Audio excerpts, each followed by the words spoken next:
I do believe we are. Lie, so I'll say indeed. And greetings unto you, beloved and holy friends. Thank you for joining me once again, for finding yourself in another moment for us to share, to talk about the obstacles to love.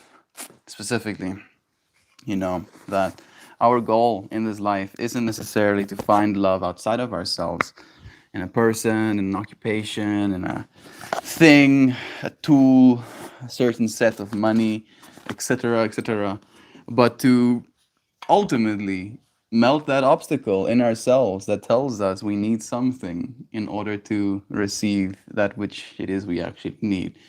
And that is this experience of being loved and being loving. Thank you, dear friends, for joining me again. So nice seeing you already. Beloved Connor joining us.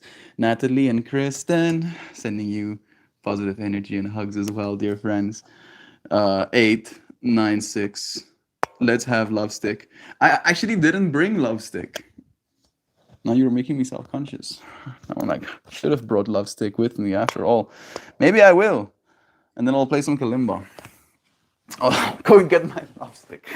Friends are like, the fuck are you talking about? What is a love stick? A love stick, at least in my mind, is a stick made out of love. I have this little tree that has gone through some difficulties, so I've been pruning it. And one of the mini branches that it had was this, and unfortunately, it was no longer alive. So I cut it off to kind of like preserve that energy. I took off the bark, I added some beeswax, and then I added some flames to let that beeswax set. And it has like some coolish textures to it. It's my little wand. I magic you into being happy for the rest of your life. Oh, Melt, I want to suffer. No, get wrecked. No suffering. All of your obstacles to love melted. Get it, get it. Completely get it. Okay, Siobhan is here too. And Shelly as well. What a dear pleasure. Thank you for joining me. Let's play some kalimba as we set up in this space, and then we can open ourselves up to some conversations. I'll do 2 minutes and 22 seconds.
Skibop, centered.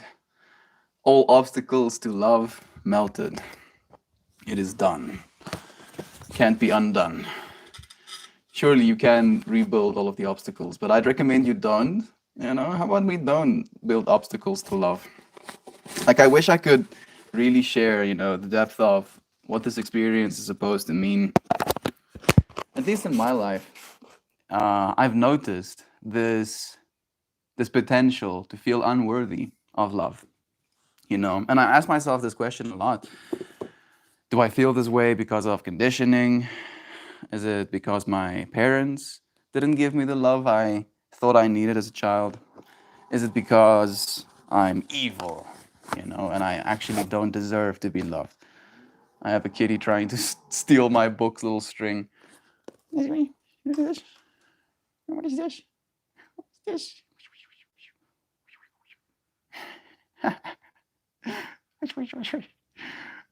Right? I can't deserve this love that me and Kitty gets to share with one another.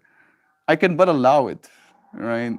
There is the obstacle that is my ego that doesn't want Kitty to mess my book up.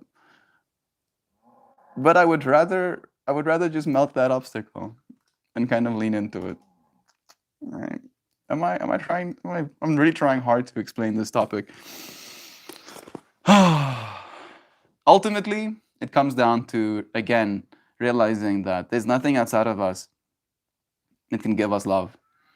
That you were made in the image of love, right? That if God is love and you were made in the image thereof, you are love. And you are here to be the expression of love. And all you have to get good at doing is melting whatever obstacle stands in your way, whatever. And there's so many. Like that's why I started this whole narrative with what is my obstacle to why am I not experiencing this amount of love? Like where is it, Where do I begin? Like there's so many. Where do we even begin? So I'll read something worth saying and then I'll read some comments. I am the one who has chosen to assume the responsibility for the pebble we call Earth. Right? That's like the whole incarnation trip. Why are you here? Who are you? And why are you here? If not here to assume responsibility for the pebble we call Earth. The way of the heart begins with a recognition that you are already loved by the only source that matters. Your greatest joy and fulfillment is in wholly and deliberately accepting responsibility for the whole of creation. All right, maybe that's one of the barriers we have to completely loving as well, is this unwillingness to take responsibility, to accept that we are in a way responsible for what's happening right now. No Shan today. Yeah, it's killing me too, Maxine. Shan is at her daughter's graduation today, so she's being a super mom. Sending her love-ins. Talking about super moms, I see Candace here as well. Again, love to you, Shell. Natalie, of course, as well. Duck Dad, sending you blessings. Thank you, bro. I think I saw a message of you. Yes, I'll melt your obstacles while I was playing Kalimba. It was making me giddy. Sending you good vibes. Well, that was me inspired, of course. Joy, love to you, dear friend. Lawazana saying Connor and Natalie and Shatakata and Joe Bot and Shell and Mike and Queen and Doug Dad and Laughing Tiger and Joy Vive and Melty and you. Lawazana, so many blessings to you, dear friend. What a pleasure having you here with us as well. Thank you for finding yourself in this space, for melting the obstacle to love, right? Yeah, Amara. Yeah, she's finishing primary school. I think that's what your friends call it, right? Primary school, middle school, high school. She is in her transitionary period, going to middle school, finishing her primary school. Shannon shared with us that Amara is worried about the change that's coming. Like she used to, at least in primary school, the way I understand it, have only class in one class, and then you, I think, like swap teachers. I'm not exactly sure, but you have like a box for all of your things, and now she's going to have a locker, and she's going to have to move between classes. So yeah, there are entities on this planet right now still suffering the experience of schooling. Like that was an obstacle for love for me, right? Like unironically, the school system as it was made it difficult for me to love myself, for me to love my teachers, for me to love my fellow students. And I would like to hope that there will be change in that experience as well. Joy, again, love and to you. Maxine, of course. How are you feeling today, friend? We're sending you some healing energy as well. To you and Loazana's knee. Reminds me of the video of the monk trying to meditate. Yet there's a kitten playing with his robe. Yeah. And that's, in my mind, the only time when true meditation really kicks in. And the same thing with yoga. When I just started practicing for the Ryan, I would get onto my mat, and then Pippi would just lose her mind, being like, "Wow, you're on the floor. Why are your hands on the floor? Usually when your hands are at my eye level, it means you're giving me pets."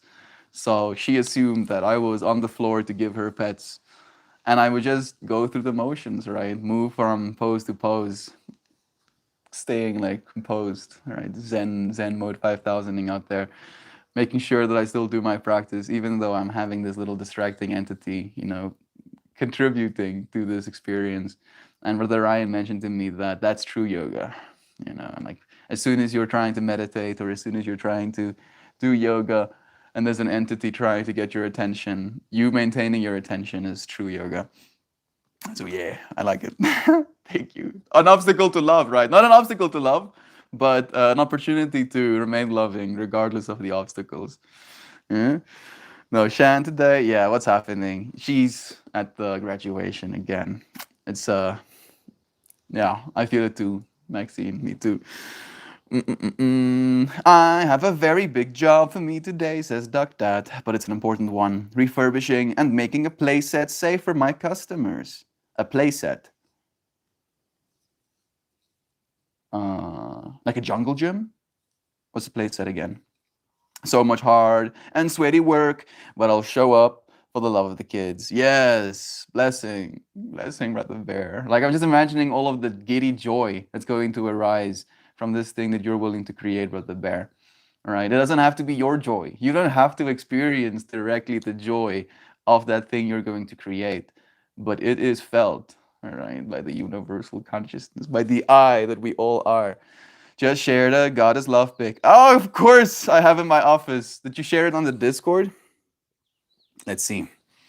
In general chat. Wow! I just saw Duck Dad of his new cut. Yassi Bobassi. Sex godding it out there. He had long hair for a while. Look at that handsome devil. Handsome angel. I want to see there's the hair that could cut off as well. There it is. God is love. This I believe too, right? That's why I've devoted my entire existence to it. And I tried to explain this to my dad, and he doesn't understand, right? Where I'll say directly to him, like, Dad, I get that you want me to believe in your God, but I am too full. Like my buffer is too full with an understanding that juxtapositions the God you believe in. And he's like, nah, my God is also love. And I'm like, yeah, but your God also damns people for eternity if they don't follow his rules. That doesn't seem very loving to me. Right? No matter how you slice it, it's like, nah, don't you think God should be just? I'm like, bro, if God opened the opportunity for anything to happen, that is just, right? It's not just to damn things for eternity. Wouldn't be loving in my mind. And then I try to explain this idea I have, that consciousness being the base of reality. And this technically goes against the Buddhist understanding, right? The Buddhist understanding doesn't even believe consciousness exists, right? And I've been exposing myself to more and more, spiritual knowledge, and I can't really vibe with that understanding. I tried. I'm like, okay, I get that considering yourself a self causes suffering. I get that, right? And I understand the whole 5 pixels giving you the simulacrum of this experience, right? And you get convinced that what you're looking at is your experience, but that it's all an illusion, Maya, right? But that being said, I believe that again, from this base of love, consciousness cannot arise if there is no love to be had. And I've been trying to almost like really crystallize this understanding in my mind, seeing it as the message I'm supposed to share. And I'm trying to get clear on what that's supposed to mean. How can I give it to someone? How can I transmit this information? How can I say the right words to melt someone's obstacle to this love that we're talking about? Right? What exactly do I have to say? A combination of words. Is it even possible for me to? I would like to hope so. My ego doesn't want to accept no as an answer or impossible as an answer. Oh goodness. But it is going to be hard. I admit that at least. Thank you, Kristen, for reminding me again as well. God is love. Shan is probably exhausted from the party. Party is only happening officially this weekend. Yesterday was her birthday, her official birthday, and Shan went to the school to kind of like offer emotional support. I'm not exactly sure. But today she has graduation, and then this weekend the official party is going to be happening. So she has a lot of energy that's going to be expected of her to be expended, over the last few days. Yay, Omara, celebrate. I think the party is on Sunday, yes, but she's super busy prepping, exactly. Congrats to Omara. Thank you, Isha, for sending love-ins as well. We call primary school elementary school. Elementary school. Yeah. It's interesting to me, here in South Africa, we only have primary school or elementary school, and then we directly go to high school. And it usually happens like at 13. At 13, you finish primary school, and then at 14, you start with high school. And it's this experience of kind of like coming into school as like a 6-year-old. We have like something called Graad R, grade R. It's like the grade before grade 1, and then 1, 2, 3, up to 7. And like as a grade R student, you look up to these grade 7s, and they're like towering monsters. You consider them in part adults, and you're scared of them. They're dangerous in your small child mind because they're these foreign entities, and you don't really know them, and they're not family, and you don't know if they can be trusted. And then you grow up, you go through this process of going to school, and you become one of these grade 7s. And you're walking around like, oh, I'm so fucking cool. Listen to teachers, listen to each other. And then you go to high school, and then you're little smidgen again, and it like ruins your whole worldview, and you have to start the whole process over again. It's quite an experience. It's quite an experience. I wonder if it's made that way intentionally, to like kind of break down the level of confidence you can build in yourself. And I'm not sure that it's bad, right? That's the part that I'm kind of like paying attention to in my own mind. Is like it might have been good for me, at least in part, to be humbled again at that age, right? And I don't know that it would have been possible, kind of like thinking about Joy right now, if it would be possible for my parents to humble me at that age, to remind me that actually, no, in fact, I am not grown. I am still chilled. So, yeah. Again, Joy, I'm not saying that the schooling system has to completely fall only on the parents.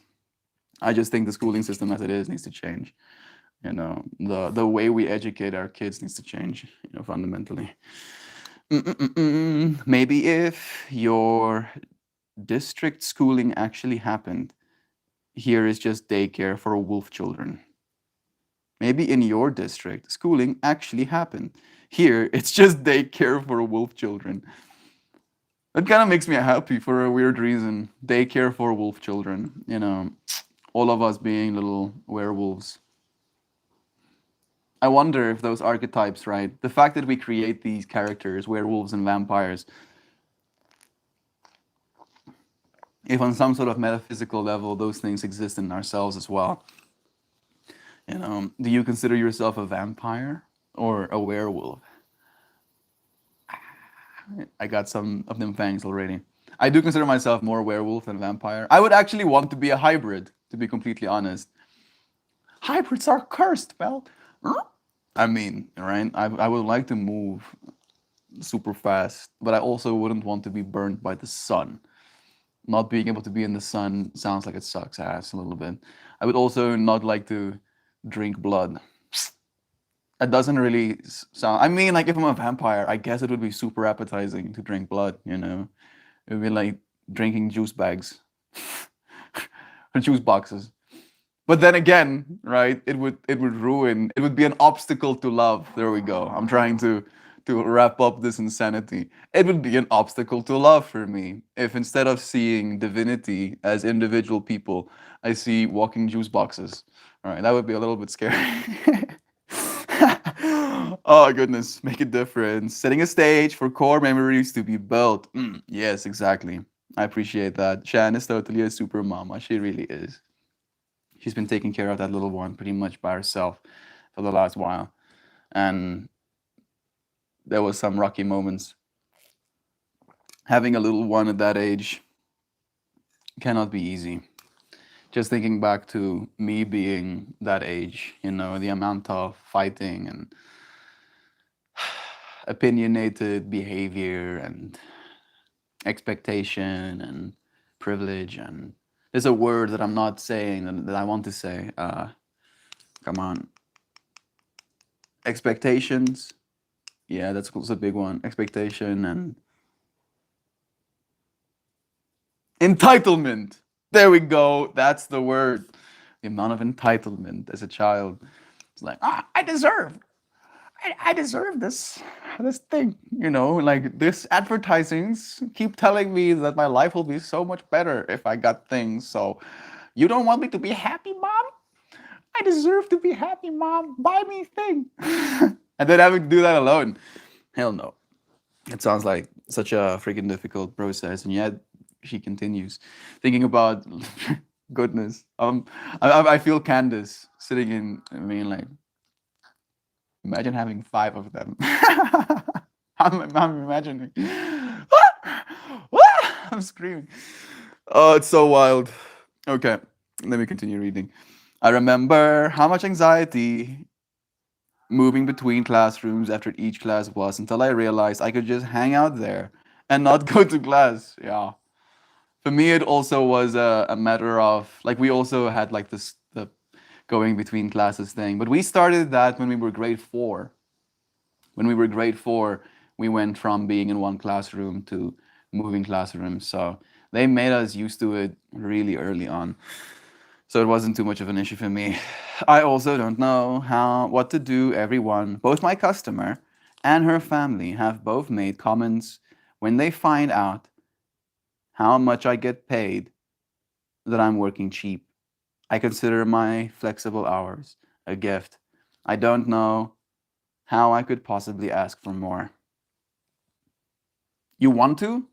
Don't know what to do, everyone. Both my customer and her family made comments when they find out how much I get paid that I'm working cheap. I mean, like, I've read books and my mind is trying to like draw from this information I've forced into my brain.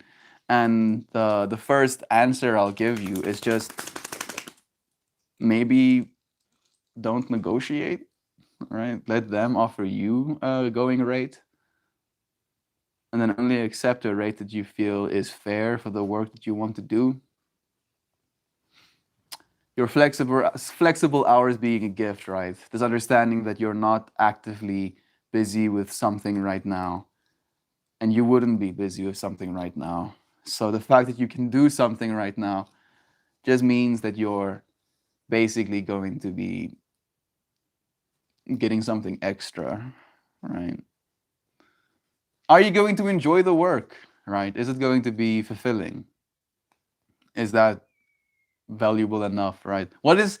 My mind is not trying to wrap this whole topic that we're considering around the main topic of, is it an obstacle to love, right? Is the amount you're getting paid an obstacle to the amount of love you'll have doing this work? And if it is, communicate that, right? Be like, yeah, I'll do this work for this rate. I'll have no problem. But I would feel a little bit better about it if I got paid X amount dollars more. You want to come and sit on my lap, Eva? Okay. A little Ever Kniever. She has so many things in her little outfit. She's an adventurer. She really likes roaming the farm. Yeah, I see you. Don't lick my face, please. Don't lick my face.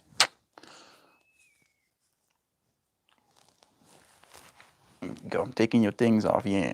Because they might end up inside my clothing. Get the microphone on top of her. Yeah, sweetie, sweetie.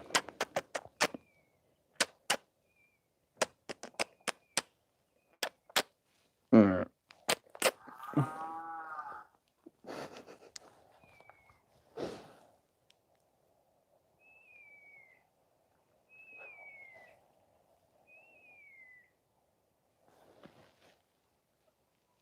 Oh, Ever Kniever. A creature that we invite into our home. Huh, Evis? You wanna lay down?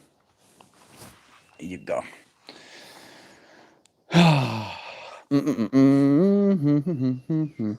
Don't know, Duck. If you're being underpaid, it could open the door to other groundkeepers being underpaid because, well, that's what this guy's worth. Yeah, it's true as well. You might inevitably, inadvertently, that's the correct word, lower the going rate, for everyone around you as well. There's a bird making a screaming sound. Can you hear that? Can you hear like the end of it? Ah, ah. Are you okay? You sound like you're in pain. Like maybe it's a baby asking for food or something. Genevieve, when you said elementary school, I thought of the Sesame Street Muppets singing Roosevelt Franklin Elementary School. Roosevelt. Bah! I don't know what the Rosalind Franklin. Bah! Elementary School. Bah, bah. I don't know the melody. That's the closest I can get. Hey, Link as well. Maybe none of you are old enough to remember this. I saw very limited amounts of Sesame Street. Like I saw some, but not a lot. And now, I've forgotten their names even. Is it Bert? The two characters are like goals, a couple goals for me. Na, na, na, na. If you're uncomfortable taking a higher wage from the customer, why not barter something for your time? Yeah. Now Maxine is sharing some, cool stuff as well. Just look around, see what you like. Goes like, yeah, I'll fix your stuff, but I'll have that kid. Like, what? You want one of my kids? Yup. It looks strong. Looks like you can work hard. I'm joking, of course. Maybe they grow food. Maybe they make art. Maybe, they can. Bert and Ernie, thank you. Joy V, thank you. Exactly. Maybe they can, help you with some sort of service that they participate in as well. I agree with Maxine. That's a good idea. We have preschool and kindergarten before grade 1. Yeah. Lois, what year? Like, our kindergarten is a part, usually, sometimes, a part of the actual school you end up going to as well. But it's isolated. It's like a box inside of a box that you get to go to. Lois, what year is that Sesame Street link from? I don't know it. Blade was a hybrid. Human vampire is true. It's true. Yes, I want to be Blade. Exactly. I just realized the implications of being Blade. And even though I'm the one killing the vampires, that's so much blood, yo. Damn, dude. Ah, bruh. Ain't nobody got time for that. I don't want. I don't want to live that life. I mean, like, if I become a hybrid, a werewolf vampire hybrid, do I get to just chill? Do I get to be just like, oh wait, gonna chill out? I don't think so. I guess I'll have to do something adventurous, extra adventurous. Go and hybrid out there in the world. Go and do, what do hybrids do? I'm just imagining this questioning. It's like, oh, okay, so you're a hybrid. What do you do? It's like, what do you mean what I do? It's like, yeah, what do you do with your time? It's like, I eat things and I sleep. Am I supposed to be doing something? Oh man, I watched so much Ernest. Remember watching Ernest? I think I've like seen memes of Ernest, you know, like the Reddit side of things, I've watched Ernest in that capacity, but not officially.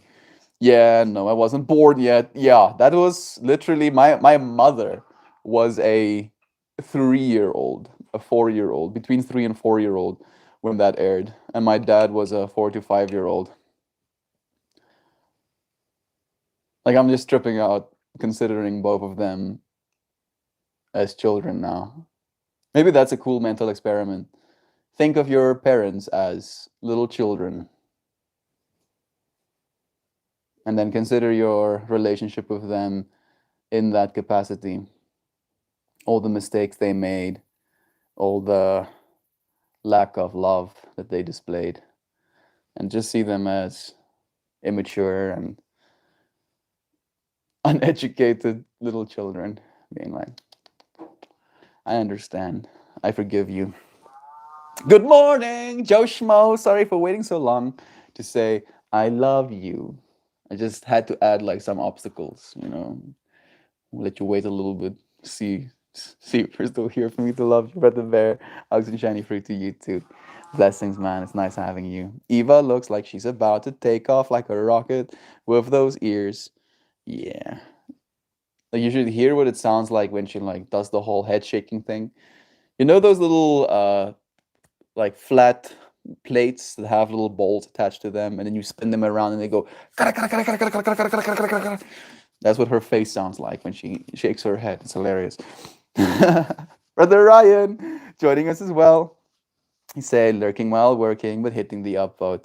Been super busy with life, but all is well. Love you all. We love you, Brother Ryan. Thank you for taking even a moment of your time to spend some of it on us. I'm guessing it's not a new customer. Let them know you haven't raised your rates in X number of years and that on X date you'll be raising by $5 an hour. Don't justify, don't explain. Just let them know. Be like, this is how it is. Yes, I don't think that's a bad idea either. You deserve to be well compensated for your work. Period. Period. I got a package from Mama Beans yesterday. She found me gluten-free peanut butter cookies. Maxine, doesn't that just warm all of your friends' hearts? Maxine is basically bedridden right now. She's been able to get up again, clean the counter at least. And then someone in her life, knowing that she's going through this process, chooses to not only find something that will serve her body, gluten-free peanut butter cookies, but actually go out of her way to send you a package thereof. Love is true. Maxine, so many blessings to you. Hey, again, Brother Ryan, that the born, sounds like he says beer. That burb, beer, beer. Somebody give me beer, please. Please, I want to forget that I'm a bird. My consciousness switched on. It wasn't supposed to. Please, beer, please give me alcohol. Oh, no, no, no, no, no, no. Ryan, love is true. Burp, gosh, my typos. It's fine. I got it. Bert and Ernie, thank you again, Joy. I still remember the Sesame Street theme song and most of the monsters and characters. That fractal never seems to fade. I think it's a beautiful one. I think I just drank something floating in my water. You know, like I was drinking it and then I saw out of the corner of my eye something moving. And then before I could stop slurping, whatever I saw in the corner of my eye was no longer in my water. I'm not dead, I guess, you know. Bottoms up. Okay. Then I love Beaker. Beaker, the big bird. Hey Google, Beaker from Sesame Street.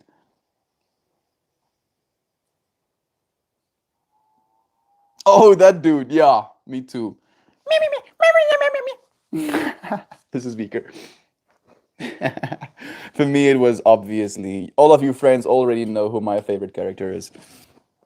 It's the garbage can one. Gromit. Is that Gromit? Is he called Gromit? Love Wallace and Gromit. Wallace and Gromit. No, no, no. That was another franchise. Wallace and Gromit was also pretty sick, but Trash Can Dude was my favorite. Either him or weirdly enough the Dracula character. I also loved him.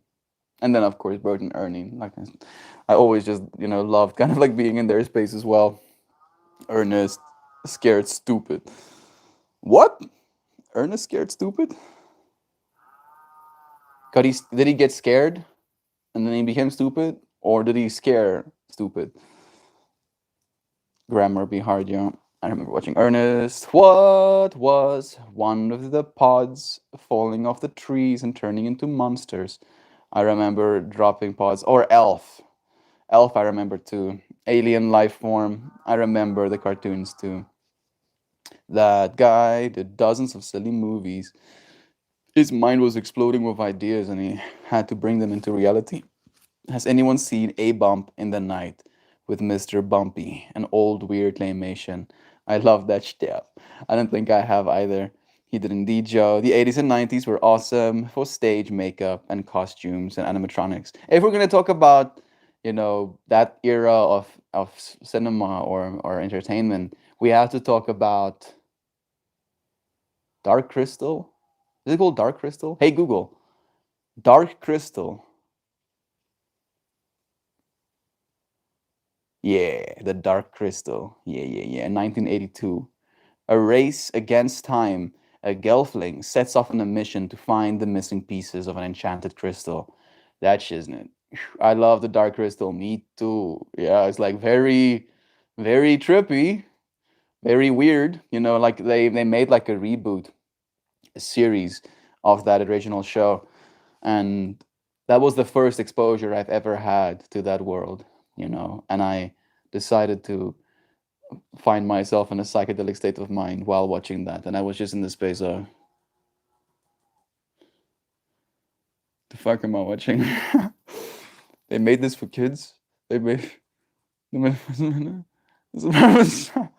of this is uncanny and that's so trippy. It was so beautiful though. Wallace and Gromit. Like I viscerally loved that episode where they had that monster who ate his massive, was it a watermelon or pumpkin? Yeah, where he created this monster in his basement with all of the rabbits he had experimenting on or something. I got a tooth knocked out by Pokey. Oh goodness. I don't know what that means. Did that happen recently, Kristen? Is that a movie name? Who's Pokey? Are you okay? I hope so. If you've never seen it, definitely look up Wallace and Gromit. Yeah, yeah, yeah. 80s Entertainment, my fave. Beaker is a Muppet character, it's true. No Cookie Monster, no love. Cookie Monster was cool, but I imagined him being a little bit stupid, and I didn't really value stupidity as a child either. I was like, even as a child, I was like, and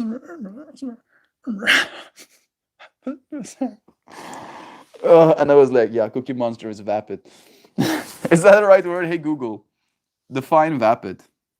Hey Google, Define vapid. You just heard that sound?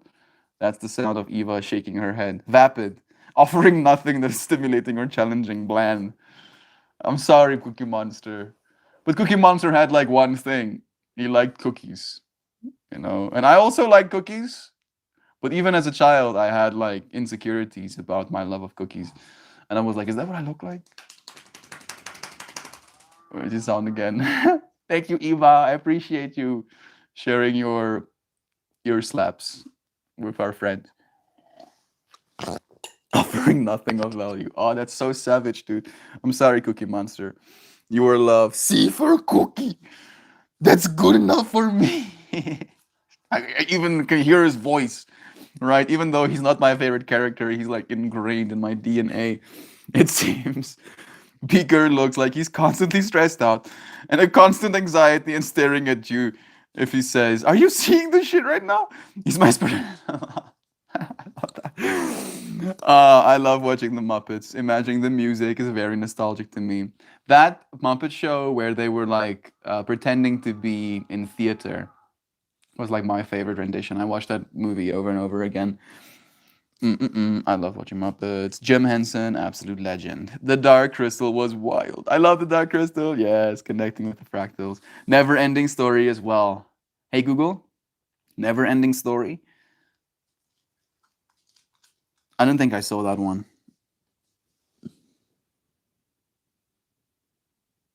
Yeah, I don't think I saw that one. To escape his dull life and bullies at school, Bastian takes refuge in an old bookstore. Yeah, never saw that one. Unfortunately, like this whole topic we're going through is bringing up in me Shark Boy and Lava Girl. How many of you friends saw that movie? Have you watched it? No, I haven't.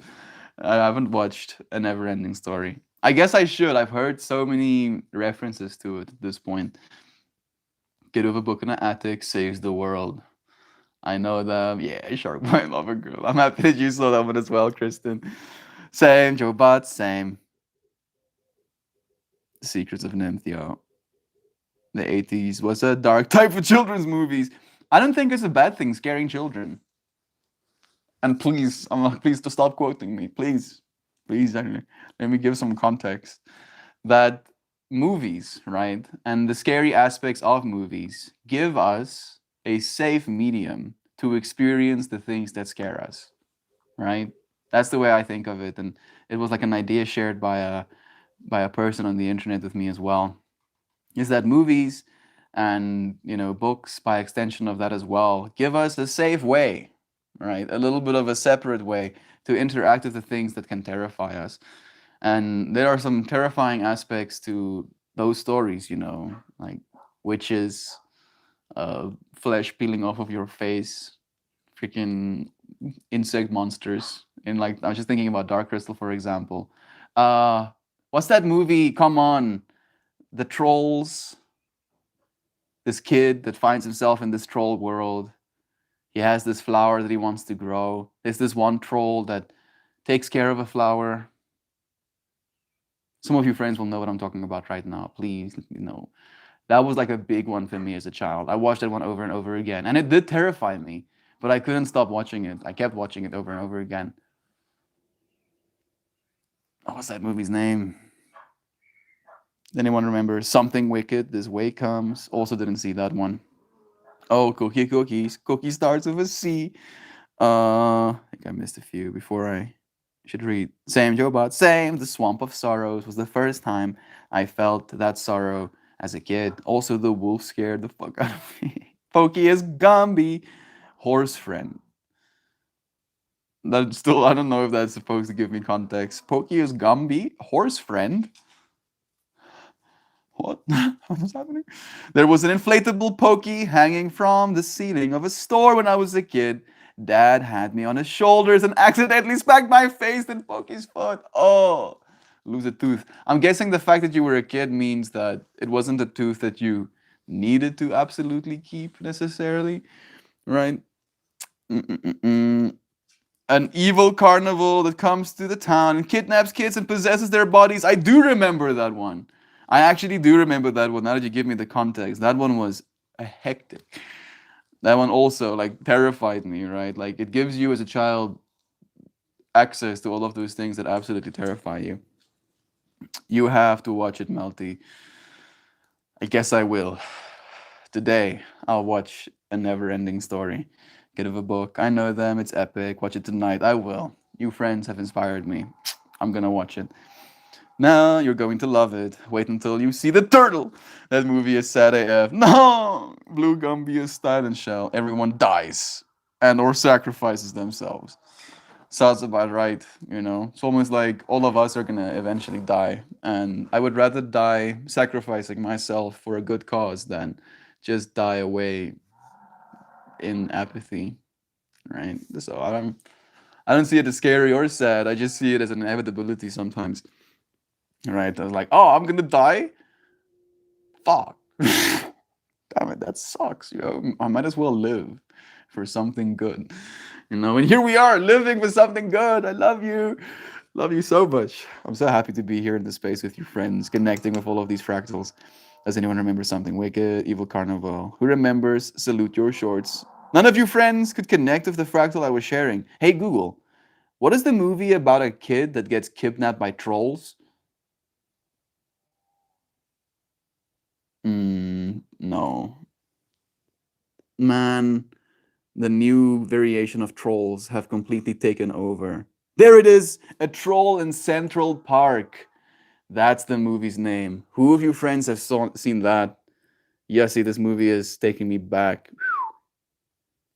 Can I open this link? There we go. A Troll in Central Park. It was this little kid and his sister that slid down this hole into this troll world, and that's like how the trolls look, the evil trolls. And then there was this one nice troll who could, like everything he touches, he would turn into flowers. Oh my goodness! Oh, I'm getting goosebumps. Oh, I feel like I just unlocked a core memory. I haven't seen this in forever. And I especially haven't, like, I couldn't remember the green thumb thing where, oh, mercy, please, universe, mercy. A Troll in Central Park is a 1994 American animated fantasy comedy film co-director. The film starred theoretical. Yes, the plot is very long. Oh my goodness. The whole movie only grossed $71,000. So I was like one of the few thousand people who actually got to see it. That's crazy, yeah. Your friends haven't seen this? Lolo, love you. Thank you for joining us too, friend. A Troll in Central Park. That movie melted my brain multiple times over.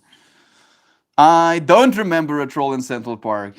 Yeah, if I'm gonna watch A Never Ending Story, you should watch that movie. I don't know if it's gonna keep up that well, but it's very revealing of the person I am. It's like concerningly revealing. The person.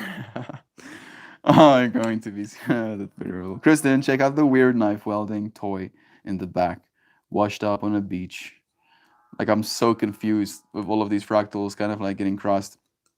On day 896, Meltmore talked about old movies. It seems that way. Maybe, right? Obstacles to love.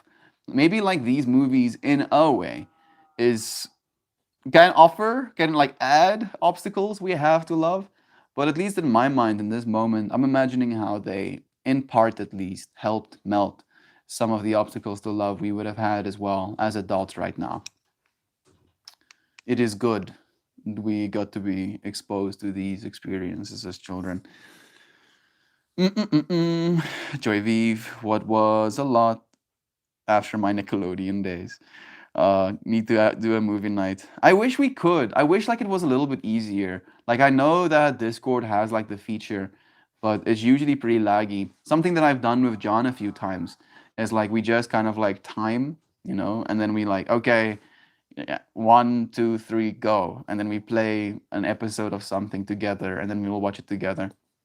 It sucks that we live on different sides of the planet, so like for instance, my sun is setting right now, and some of your friends' sun is only rising right now, and it's a little bit selfish to expect you friends to settle down and watch a movie with me when it's literally your morning. But I mean, that option remains for you, friends. That's nice. I'm not sure if it's the same thing, Mel, but I remember a movie where kids could see that certain adults are trolls, and if you ate their food, you would become one. Hmm. I don't know if it was the same fractal. I remember them trying to turn people into trolls.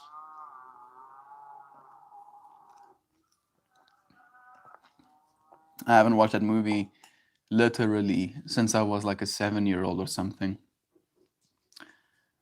18 years of my life have passed, and that movie still influences me, I guess. I remember it's all in Central Park.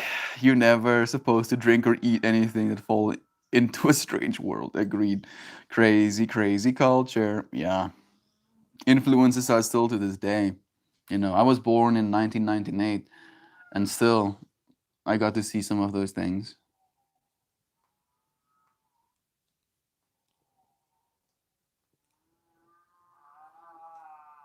Man, the cows are so loud right now, yo. I really, I wish I knew what they were saying, you know. Maybe they're communicating with one another. But the way I experience it is just screaming, right? Screaming at the top of my lungs.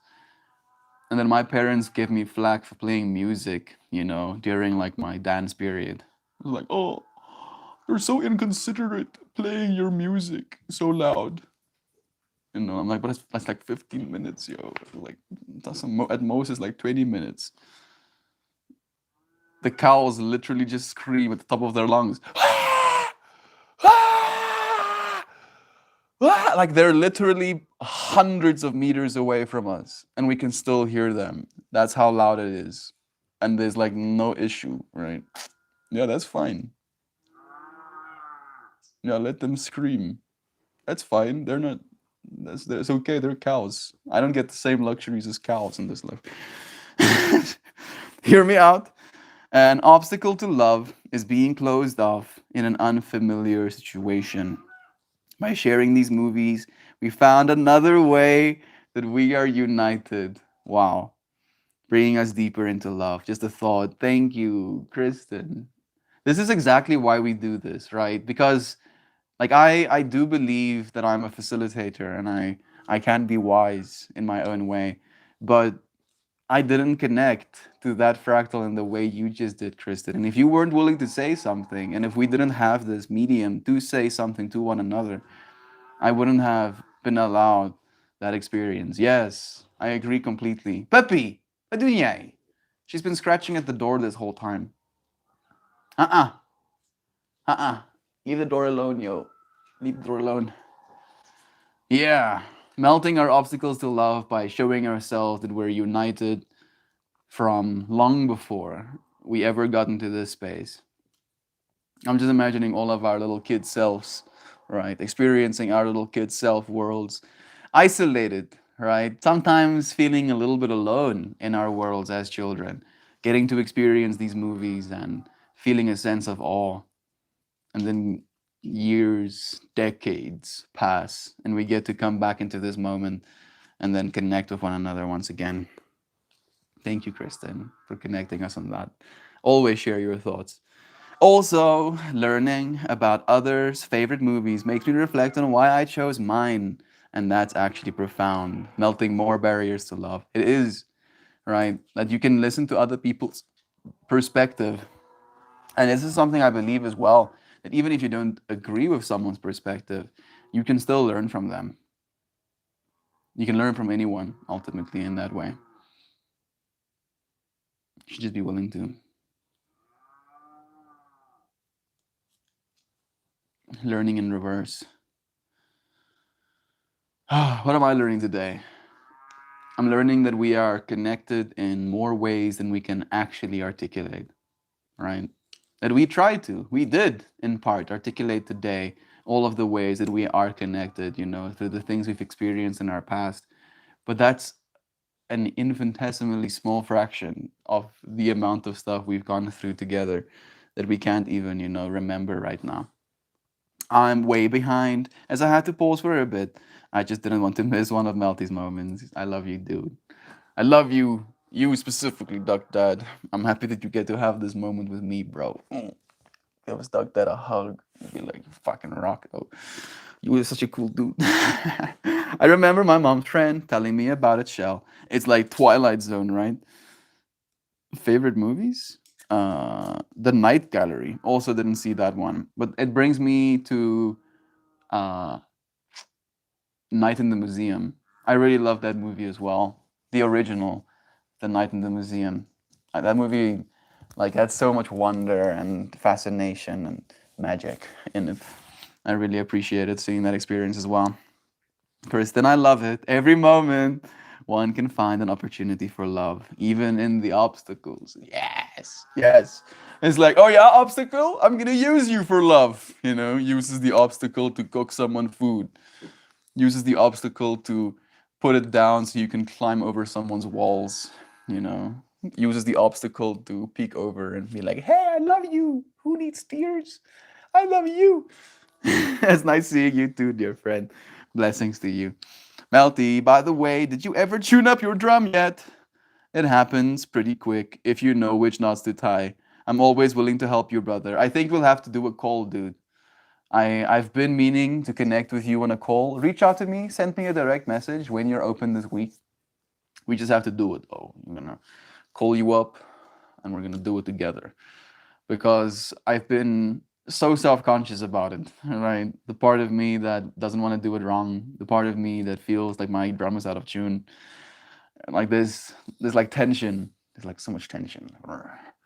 This cosmic energy happening. So yes, please do. Thank you for reminding me and for connecting on that fractal.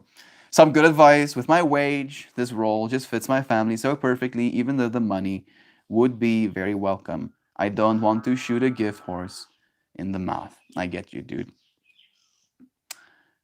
I've never heard the shoot a like a gift horse in the mouth.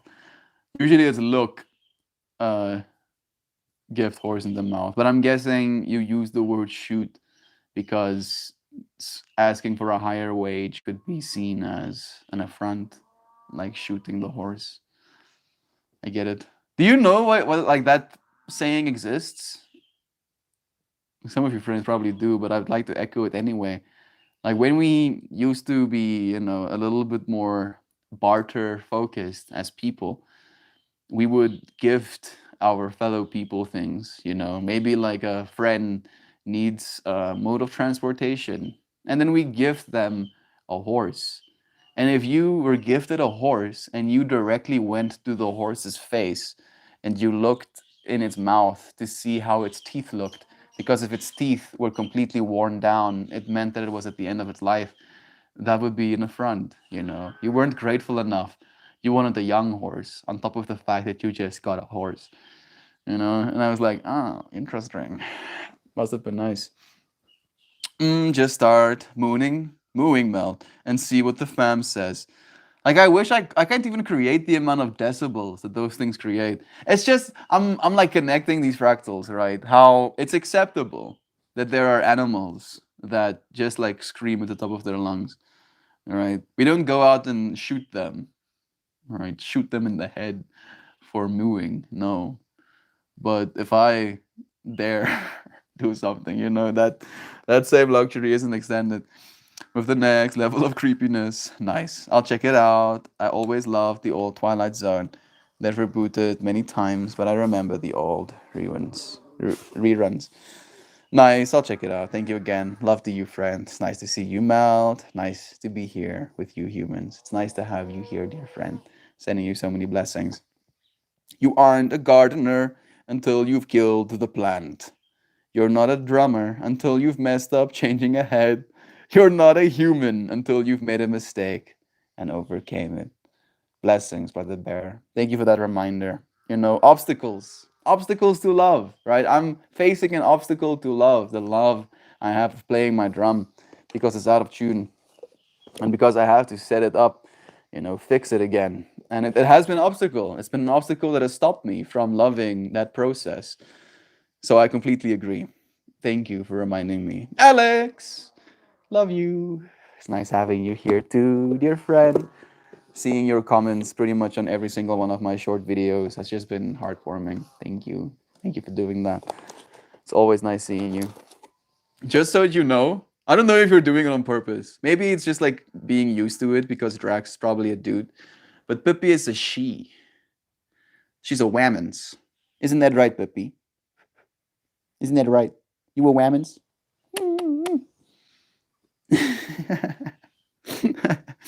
Love you, Alex.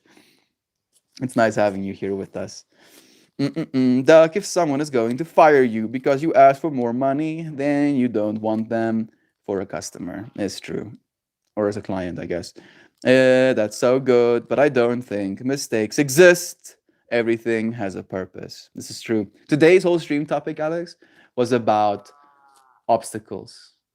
You know, how we have in all of us multiple sometimes obstacles that stop us from loving. You know, be it fear, be it an experience of something not being right yet, you know, not being close enough, not having enough, not having the right tool, etc., etc., etc., and how that can look, at least in our minds, like an obstacle to this thing that we need, that is love, ultimately. And in my mind, it can be considered a mistake, right? To let that obstacle rob you of this ability to love yourself and the ones around you. But ultimately, I think it should be seen as, again, context, contrast, right? You get to notice how behaving in a certain way leaves you feeling a certain way. And if you didn't behave that way and feel that way, you wouldn't know how to behave differently and feel differently. So I appreciate you for choosing love, for loving me, for loving this space, for loving our beloved little Pippi. Blessings to you. Let's go. Mistakes. I had a boss fire me once after asking for a raise. He was a not good person, and my next job was amazing. He did give me a good reference though. That's nice, right? That's kind of nice. That kind of like counters the shittiness. Silver linings. Oh, Pippi is a she. I didn't know. Now you do. I'm happy to connect with you. Yeah. She's a little divine feminine being. Oh, Pippi. Alex, Pipperton J Dog. Open your heart and lean in to the challenges that come with the day. I got fired for threatening to beat my manager with a cookie sheet one time. He said I wasn't a team player. Whatever that means. It means that you listen to him unequivocally whenever he says something. He's like, oh, I should just have no opinions and just listen to what you say to me always. Yeah, a good team player. Wow, you're so good at being a part of the team. You know, individuality, having an opinion. You must be team player. You know, and I get it's good having team players, but we should also value our teams as individuals as well. You know, if the individual isn't taken care of and strong, the team won't be either. I'm glad you're on our team. Yeah, yeah, yeah, yeah. Exactly, exactly. Team love. Mm, you'd have to use quite a bit of force to actually hurt someone with a cookie sheet, though. Have you seen the guns on Joe Schmo? I don't think he'd hurt someone. I think he would, you know, what's that word? Uh, shape form. He would shape form that cookie sheet pan around the person's face. You know, be able to cast a new person.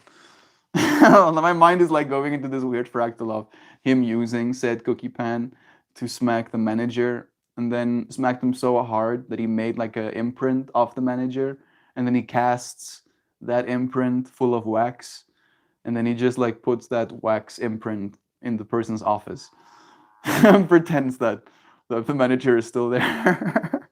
What's happening? Why are you like this, brain? Why are you like this? Hardest part about asking for money is what I do, not necessarily a professional. I'm not, bro. You don't have to be a professional, dude. If you do good work, you are a professional, in my mind at least. Aqua blue, green and yellow, you believe? Just a skilled problem solver with a business overhead behind me. This one. Stop making excuses, Doug. Get off this. I feel that, Doug. I severely undercharge myself in so many projects. Why do we do this to ourselves? Because we don't believe we are worthy of more. You know, we we have this idea in our minds that we know the other person is us as well, and we probably don't want to charge them an exuberant amount of money, but you are also yourself, right? And you would also benefit from earning more capital from the work that you're doing. So yeah, remember that, right? An obstacle to love. An obstacle to love can be that you love another more than yourself, inevitably letting yourself be taken advantage of. Yeah, yeah, topic relevant. I was once told by an employee that he wasn't a professional after I told him he needed to act professionally. People on the ends of the spectrum can act silly at work. People just need to be kind. Agreed. And I do believe Duck that is, professional in that way. A kind individual. Duck, unskilled labor is a classist myth to justify poverty wages. Yeah. Don't internalize ableism. Oh, yeah, I know words. I know. I know words. Man, I live alone and take care of myself. I stay having my hand out. What? Man, I live alone and take care of myself. I stay having my hand out. Getting money? Getting that Daras? I'm guessing. French take toast time! Yeah, I mean, it's already over. But we have 11 friends in this space with us right now, so more synchrony. For the record, I never hit anyone with a cookie sheet. It seems like a waste of good cookie. Yeah. I know, dude. I know. I just like, we can have thoughts without having to act on them, right? And sometimes it can be put money in my hand. It's like, yeah, come on. There's this dude. Oh man, I forgot his name. This YouTube creator where he was talking about like wanting his fans to earn a lot of money, and he's like, and then when you earn all of that money, send some of it my way. And I was just like laughing at this dude. It's like, yeah, oh fuck yeah, I could keep going. I think for the record, okay, again, I think I could decapitate someone by throwing a cookie sheet like a ninja star. I've seen in movies. That's so rough, dude. I would rather hit someone with a piece of raw fish or something like that. So it's a slap and a statement rather than bodily harm. Agreed. Hypothetically, of course. Was it good cookie? I think I'd rather hit with a pan than with a gooey fish. Yeah, for me, it's just the smell, right? I wouldn't mind getting hit by something, but if the something I got hit by leaves a smell on my skin, that would be the tipping point for me. Ooh, what did you say, Maxine? Aqua slash blue? Yeah, that's like exactly the color it was. How about that? Aqua slash blue. You clairvoyant, you. Is there yellow? Yeah, there is yellow. Look at that. For you too, brother Joe Schmo. There's green and there's yellow on that little shape on the inside as well. You got it, Maxine. Doesn't that feel good? Yeah, yeah, yeah, yeah. Practicing that power that we have to predict. I also think that I can be cheap as I am for a little while longer, especially with both of these families having money. That maybe they would be willing to help me expand. Yeah, maybe that's like a way to do it, dude. Like, do this work that you're doing for the wage you're doing it for, and then come to them with a business proposition. Tell them, I would actually like to expand. Would you be willing to help me fund this expansion? And they're like, oh, what do you want to do?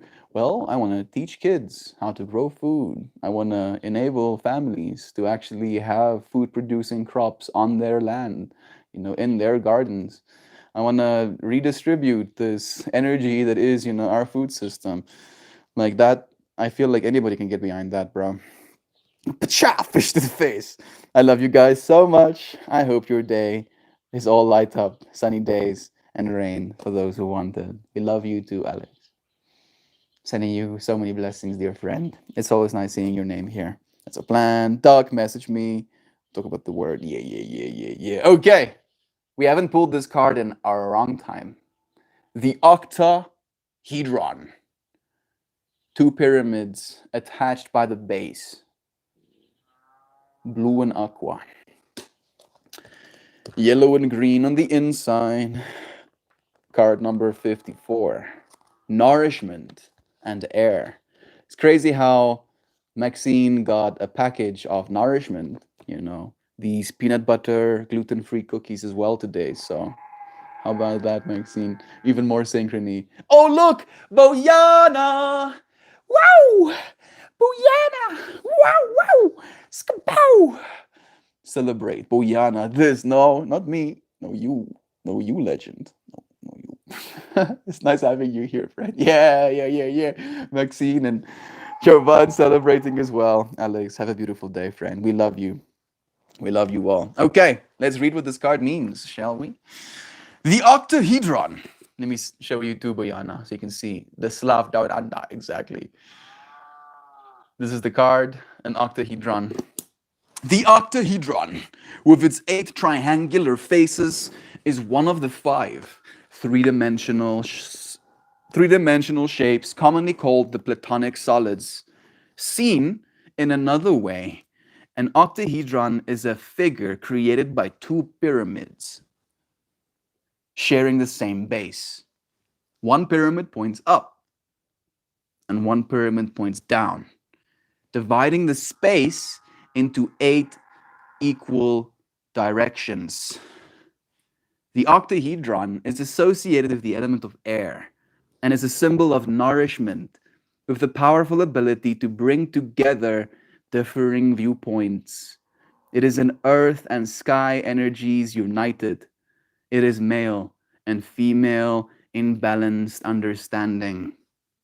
This card invites you to consider how your life is nourished by broadening your perspective and looking at many facets in many directions in order to find balance and nourishment. Reflect on the effect of 8 aspects of the object of your inquiry. Sit quietly and breathe. Sit quietly and breathe. In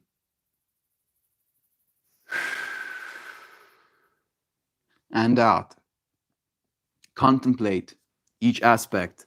How does cooperation affect your view of the situation? Might patience help events to flow more freely?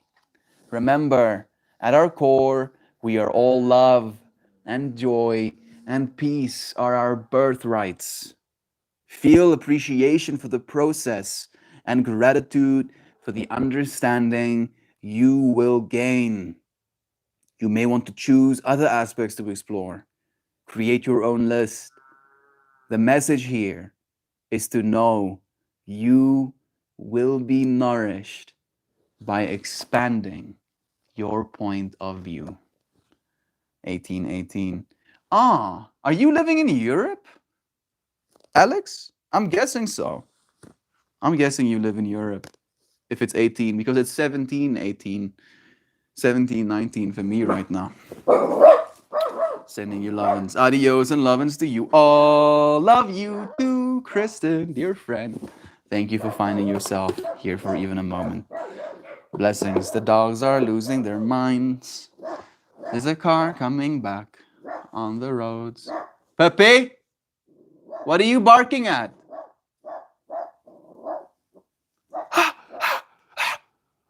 Can you believe it?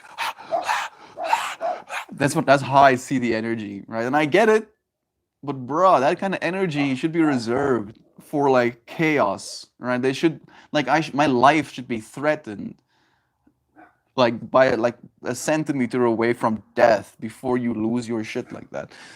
Alsjeblieft, puppy. Yeah, exactly. My dog just growled too. He heard Pippi. He's like, "What's there? There's danger, right?" Even the other dog was like, "There must be danger somewhere." That level of reaction must mean that there's extreme danger. Where the danger be? Where danger? Meanwhile, nothing. Just like my family coming back home. They've done this over and over again.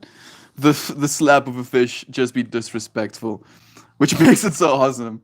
Guys, life is good with legends and glorious people about. Even when in doubt, remember that there's someone out there who loves you at least 10% more than you love yourself on your darkest days. Yes. Like that's such a beautiful lesson that Bayana has taught me that I've been reminding myself of, you know. And another way to articulate it is if you feel really bad today, right, and you're like telling yourself stories of, oh, I'm useless, I'm unlovable, I'm unworthy, there's something wrong with me, etc., etc., etc. There are people in the world who think loving thoughts about you, right? That think you're great, that think you're an absolute legend, and that gives me, at least, you know, in my mind, a sense of calm. Melts away the obstacle to self love that we're supposed to have. Love you, Boyana. Love you so much. On this overcast morning, while the birds are quiet and the bugs are prevalent, I sit in appreciation of these moments we share. The air is heavy and still, in the barometric pressure starts to shift. I'm gooey and pink at my core. Me too, probably. Like there's some white as well. There's some purples. Like I'm scanning all of my organs and my bones. Technically, are your bones white? Yeah, your bones are white. Like I was thinking they're covered in blood, so they might not be white, but they're still white, even if they're covered in blood. You know, you can go deep. I'm sorry. I'm sorry. I don't know. You made me do this. I'm like I'm scanning inside my body. It's like, yes, wow, all of these internal organs. Wow, all of us look the same on the inside. Love forever and always, the calm before the storm. Yes, Romania here. It's nice to know. We love you, Alex. Sending you good vibes all the way to Romania. Nancy here too. Hello and goodbye, melt friends. Taking the first steps of coffee. And I hope you all have had a sweet get together today. Even better having you here as well for a dear friend. We had some cool chats. We talked mostly about movies, weirdly enough. Romania is for lovers. I see Alex definitely as a lover as well. Also believe the dogs growl too. They protect. They do. Right? And then when she realizes it's my family, she chills out at least. Would be funny if one of these days Peppy turned around and answered you about what she's barking at in perfect English. I would love that. I would like viscerally be I would like be running around in joy. Like, yeah, wow, this is the best day of my life. Like Ginger, for example, one of our cats, he's very vocal about wanting our food. You know, like he has more than enough food whenever he wants it, like bottomless supply, right? And like I make sure when he notifies me that he wants my food, I make sure he has food. Like I ensure, and then he'll stand there, right? Like I'm cutting chicken or something, and he goes meow, meow, meow, meow, and then I'll look back at him and I go, also, bruh, I'll give you anything. Like I'll give you everything. I'll give you every single piece of meat in the entire fridge.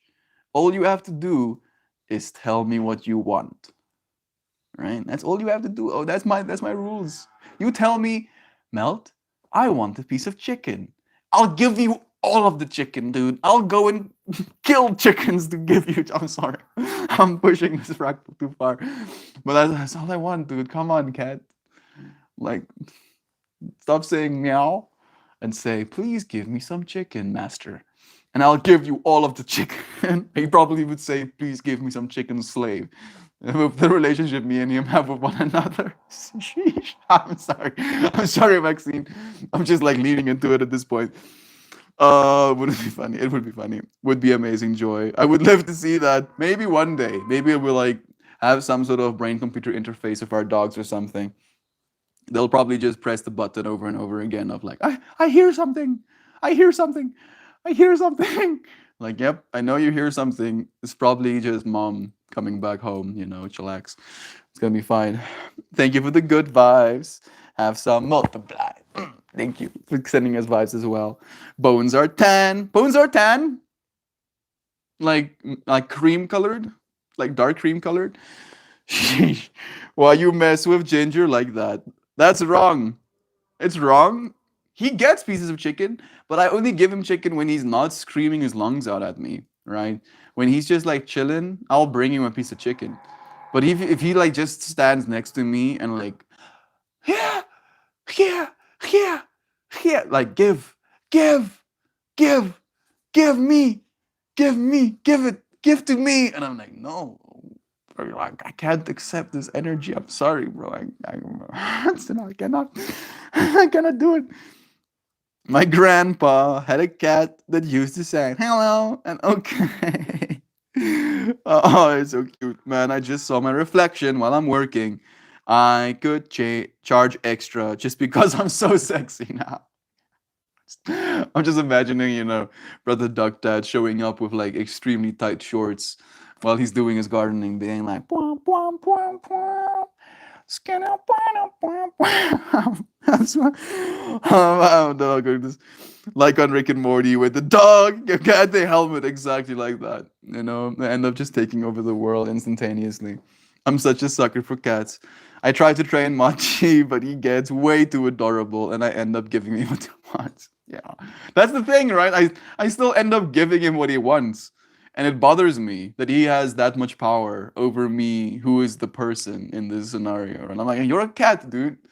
You're like an actual cat, bro. Like your vocabulary extends to meow. It's like your whole vocabulary, meow. And then with like a single sound, you get me to give you food. How is this even real life? Or how is this happening right now? I'm on Rick and Morty now. I'm such a sucker here. If I can autocorrect messes up the story, it's fine, Joe. Share more, dude. Technically, your bones are gooey. Technically, your bones don't exist. How about that though? Your bones are an illusion. It's like, no, Mel, if I cut inside of myself, there will be bones. Oh, yeah. Are you sure about that? Oh, no, no, just stop it. Stop it. Someone takes out a knife. It's like, oh, yeah, I'll fucking show you. No, please don't. Please don't show me. Please don't. Where are my testicles? Anyone realizes the cats are in control, right? Oh, yeah. We had this conversation so many times between me and my friends as well. The most significant of those conversations though was after we had this DMT night. We like did some preparations. We danced. We made a fire. We had like some good energy, and then we went into this experience with all of this energy in mind. Watched the sunset as well, and then we smoked DMT. Each of us take our turn, and I'm the middle one.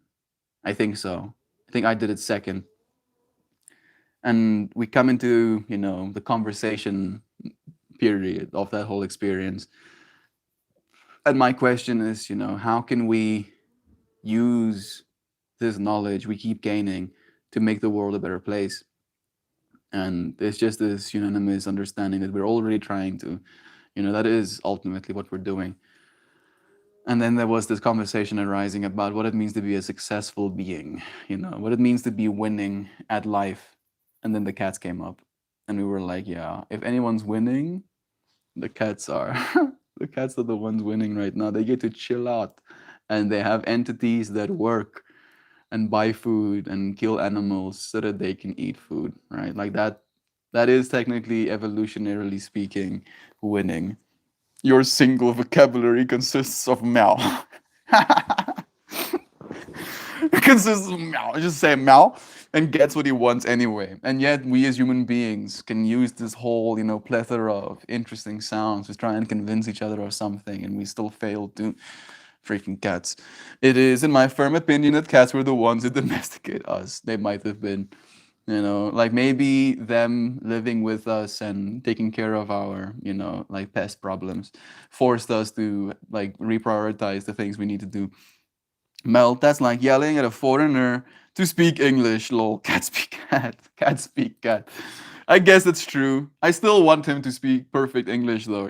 I imagine it like some mild manipulation happening. Like maybe if he really wants, maybe he can speak English, right? He just doesn't want to. He doesn't isn't bothered to speak English to me. And maybe if I like kind of like coerce him with some foodies, he'll be like, "Come on, bro, just give me the chicken." Oh, and I'll be, And then he'll probably never do it again, and I'll lose my mind for the rest of my life or something. Cats outrun dogs. That's why humans keep dogs, so they can keep the overlords at bay. Can't outrun dogs. I mean, our cats can. At least from what I've noticed, because they go up trees. Machi is definitely a spirit guy. They are. They're like dream guardians as well. You know, they kind of like sleep as much as they do because they work on the other side of the realm.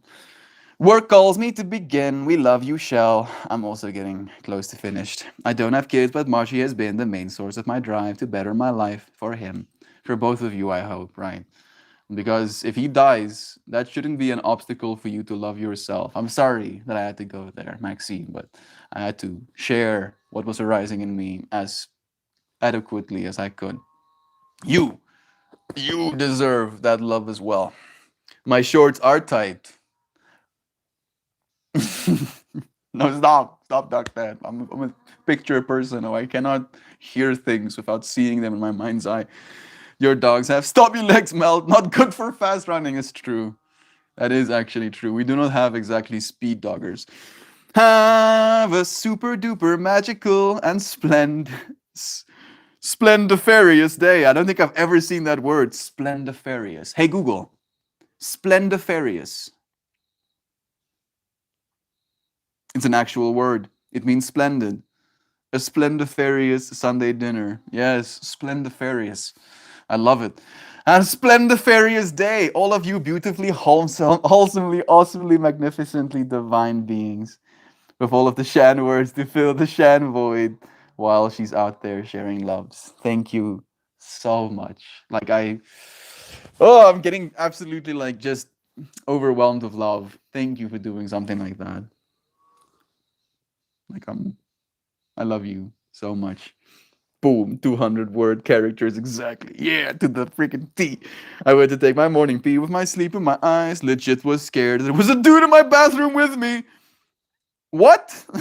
How did that happen? Oh, like looking at yourself in the mirror and not seeing yourself as the self that you used to be and being like, fuck you, dude. It's like, oh, I'm you. It's like, no, bro, I used to have long hair. Yeah, until yesterday. No apologies, Mel. I see you. I know you do. I'm gonna apologize anyway when I say some whack shit. So you know that I'm not saying it because I'm trying to hurt you. My phone is acting irrationally. I'm going to stop trying now. Maybe it's forbidden knowledge.